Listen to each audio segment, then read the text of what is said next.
I will evade your answer, and by letting him come forward, we let him get away with it. So I have hounded and hounded and hounded, and finally yesterday I get a response from Mr. Brennan, who wishes to be the CIA chief, and he finally says, I will obey the law. Well, hooray.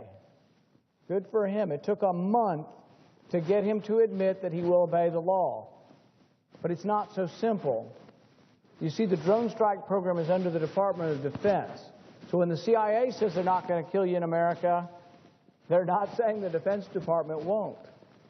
So Eric Holder sent a response, the Attorney General, and his response says, haven't killed anyone yet.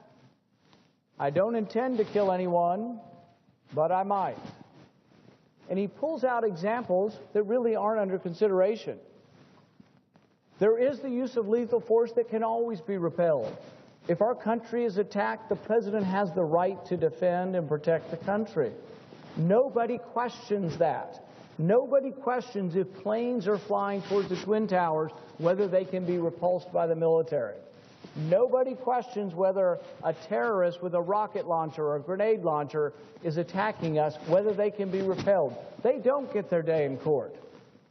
But if you are sitting in a cafeteria in Dearborn, if you happen to be an Arab American who has a relative in the Middle East and you communicate with them by email, and somebody says, oh, your relative is someone we suspect of being associated with terrorism, is that enough to kill you? For goodness sakes, wouldn't we try to arrest and come to the truth by having a jury and a presentation of facts on both sides of the issue? See, the real problem here, one of the things we did a long time ago, is we separated the police power from the judicial power. This was an incredibly important first step. We also prevented the military from acting in our country because we didn't want to have a police state.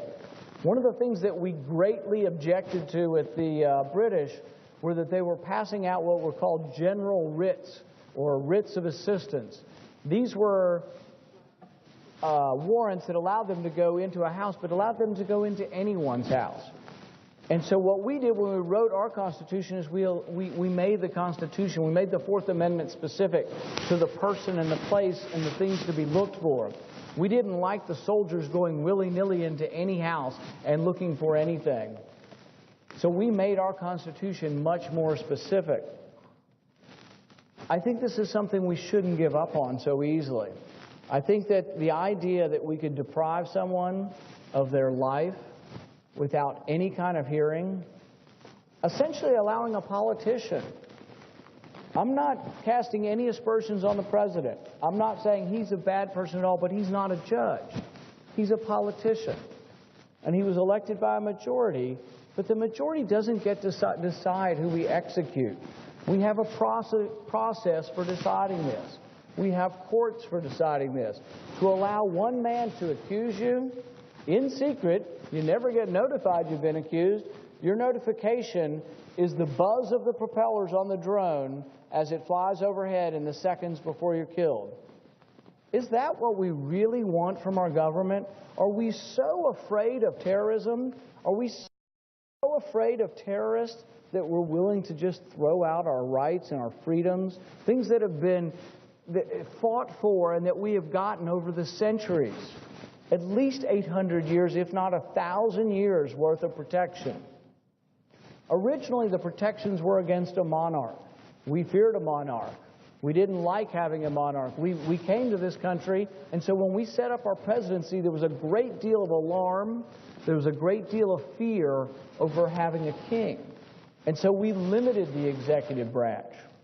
Madison wrote in the Federalist Papers, he said that the Constitution supposes what history demonstrates, that the executive branch is the branch most prone to war, most likely to go to war, and therefore we took that power to declare war and we vested it in the legislature. We broke up the powers. Montesquieu wrote about the checks and balances and the separation of powers, and he was somebody that Jefferson looked towards.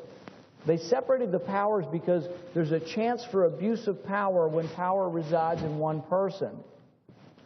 Montesquieu said that there can be no liberty when you combine the executive and the legislative. I would say something similar. There can be no liberty when you combine the executive and the judiciary. That's what we're doing here. We're allowing the president